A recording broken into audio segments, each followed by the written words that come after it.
આજે તો મિત્રો આપણે સવારમાં ગયા હતા નોકરીથી આવી ગયા ઘરે આવીને આપણે બનાવ્યો દ્વારકા જવાનો પ્લાન અને પહોંચી ગયા દ્વારકા થઈ ગયું કંઈક આવું.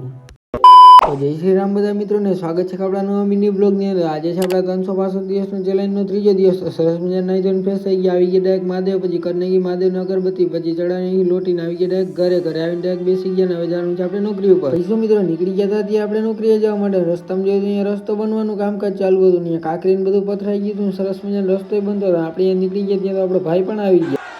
જલવા હે હમારા.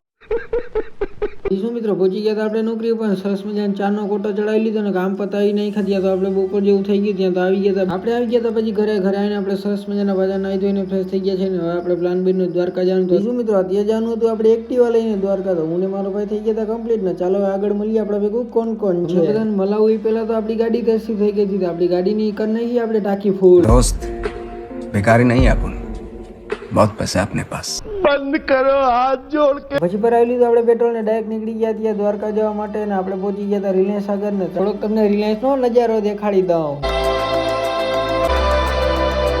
મેં તમને કીધું હતું ને અમે કોણ જાય છે તમને મલાવું. તો આપણી સાથે જ આપણા પપ્પાની ના ભાઈબંધ ને બધા અત્યારે જોઈ લો ટાટ પડી છે, સ્વેટર પેલી લીધા છે, નીકળી ગયા છે દ્વારકા જવા. આપણે રસ્તામાં સરસ મજાના કેમ્પ જોતા ગયા, જોઈ લો કેવું સરસ મજાનું ડેકોરેશન કર્યું છે ને અહીંયા બધા સરસ મજાનો રાસ પણ રમતા હતા. લોકો આ વર્ષે દ્વારકા ગયા જેને તો ખબર જાય છે રસ્તામાં મોટે પાયે કેમ્પનું આયોજન કર્યું છે. પ્રેમ પરિવાર સરસ મજાનું કેમ્પ હતો. તો આપણે અહીંયા જ એક ચક્કર મારતા આવ્યા.